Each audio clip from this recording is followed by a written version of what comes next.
Titestingin na po natin kung yung ating ginawang tokwa kahapon ay kasinlasa rin ba ng mga tokwa na ating binibili, kabiyahero. Ayan. Testingin na po natin.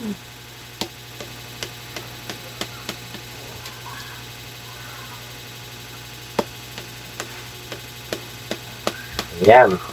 So meron na rin po tayo ditong kinuhang liempo. Dito na lang po tayo babawas para maging tukwata baboy, mga kabiyahero. Okay, nahiwa-hiwa na po natin yung ating ginawang tukwa, mga kabiyahero. Although nakapag-upload na po tayo ng ganito, ang kaibahan po nito, sarili po nating gawa yung mismong tukwa, mga kabiyahero. Yan, isasabi na rin po natin yung pagpapakulo at pagsasangkutsan nitong ating baboy. Okay, ito na po siya. Nagpapakulo na po tayo ng mantika. Ito na po yung ating tukwa at ito na po yung ating baboy na pakukuluan bago po natin prituhin. Wala na po kasing maskara doon sa palengke, hapon na. So, pagtsatsagaan na po natin ito, mga kabiyahero. Okay, luto na po yung ating unang batch. Ayan, golden po yung kanyang pagka-luto. Ayan.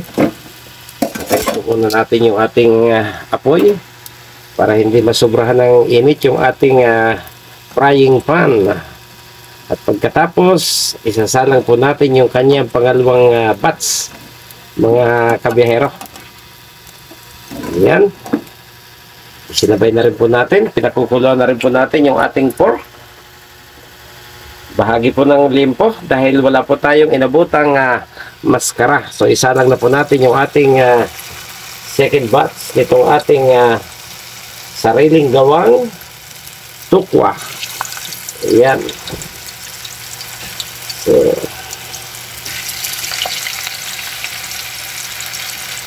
So nakapulot po tayo ng panibagong aral mula doon sa ating kaibigan. Ang kaibigan po nating magtataho na si Elmer. Ayan. So, ngayon, maiintindihan na natin na kahit po mahina pala ang binta ng tukwa, ay hindi pa totally malulugi yung magtataho. Ano po? I mean, taho. Yung magtataho. Hindi pa rin po pala siya malulugi dahil kapag hindi na binta, ay magagawa pa pong tukwa yung mga tira-tirang taho, mga kabiyahero. Ayan, yan po ang natutunan natin sa kanya. At nakita natin na napakasimple lang naman palang gawin. So kung may potential na market ang tukwa sa inyong lugar, ang kinakailangan na lang po nating alamin kung paano po nila pinipiga yung mga soya beans, dahil ang alam po natin, ito po ay katas ng mga soya beans, mga kabiyahero. Ayan. So, pinatay po natin yung apoy kanina dahil baka sa sobrang init po, habang ikinakamada natin yung ating tukwa, bigla pong sakayin tayo ng apoy dito sa ating kawali. Ayan. Okay, buhayin po natin ang apoy. At hintayin maluto itong second batch. Okay mga kabiyahero, tapos na po tayo magprito ng ating tukwa. Pinalalamig na lang po natin at atin pong hihiwa-hiwain. Meron din po tayong kaunting liempo pork.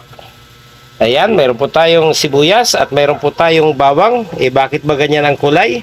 Opo, isinabay po natin siya sa pagpiprito ng tukwa kanina para kapag atin pong inihalo sa sauce, mabango po siya at hindi hilaw kapag ating nakagat. Meron po tayong kaunting siling green, paminta powder, seasoning, mayroon po tayong vinegar, mayroon po tayong soy sauce, mayroon po tayong kaunting kalamansi para mas mabango po siya, at syempre sasama-samahin po natin yan dito po sa kaunting asukal para maglaban po yung alat, asim at tamis, mga kabiyahero. Okay, umpisa na po nating timplahin yung ating pinakang sauce nitong ating sariling tukwat baboy, mga kabiyahero. Okay mga karalon, magsimula na po tayo.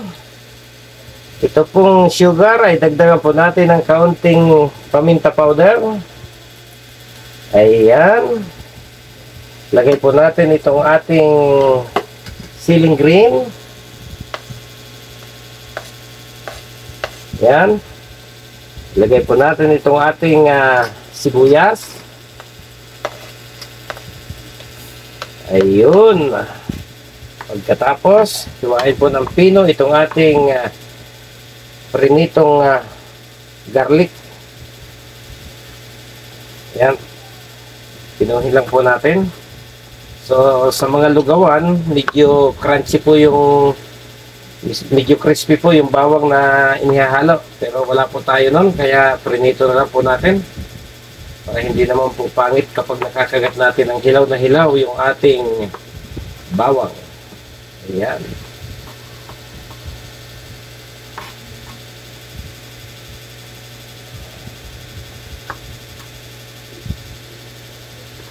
Lagay po natin dito. Ayan. Hugas ulit tayo ng kamay.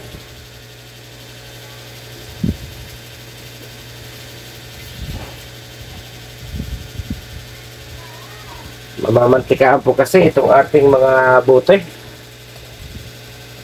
Lagay na po natin yung ating soy sauce. Ayan.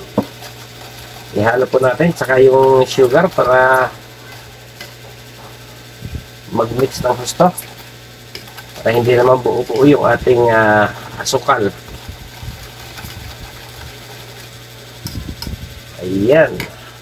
Lagyan po natin siya ng vinegar. Tansyahin lang po natin dahil maglalagay pa po tayo ng kalamansi. Ayan. Pero malaya naman po tayong tikman ito. Para masiguro po natin na tama na po yung kanyang timpla sa ating panlasa. Ayun. Tapos, lagyan po natin ng kaunting seasoning. Ayan. Kaunti lang po. Pampalinamnam. Ayun.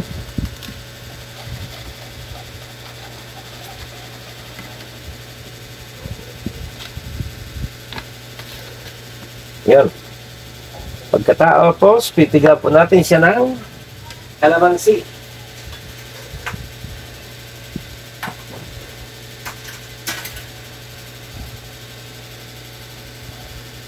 Yan, lagyan po natin yung strainer para hindi na po tayo magtanggal ng buto.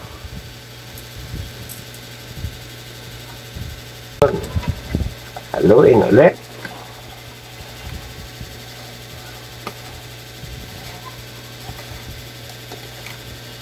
Yan, ilipit po natin ito para maluwag-luwag tayo.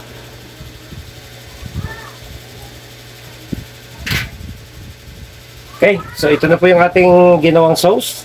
Ang atin pong isusunod, maghihiwa na po tayo nitong ating tukwa. At hihiwain na rin po natin ng maliliit yung ilang piraso po nating pork liempo, mga kabiyahero. Mga karol-on. Ayan, nahiwa-hiwa na po natin yung ating tukwa. Isama na po natin itong ating kaunting liempo. Ayan. Pagkatapos, ito pong sauce na ating ginawa ay atin na po sa kanyang ibubuhos, mga karol-on. Ayan. Okay. Pagkatapos na maibuhos po natin yung ating pinakang sauce, atin na po siyang imimix. Ayan. Para mabalansi po yung kanyang lasa. Ayan, sigurado. Nakakasiguro po tayo na malinis po itong tukwa. Tayo po mismo ang gumawa. Mula po dun sa pagiging taho. Niluto po natin at hinulma para maging isang ganap na tukwa. Ayan. Kaya pati yung hindi magandang amoy, yung maasim na amoy ay wala po. Dahil tayo po mismo yung gumawa ng tukwa. Hindi po natin binili sa mga palengke, mga kabiyahero. Okay. So, ito na po siya. Pwede na po nating tikman. Ayan, no. Ayos.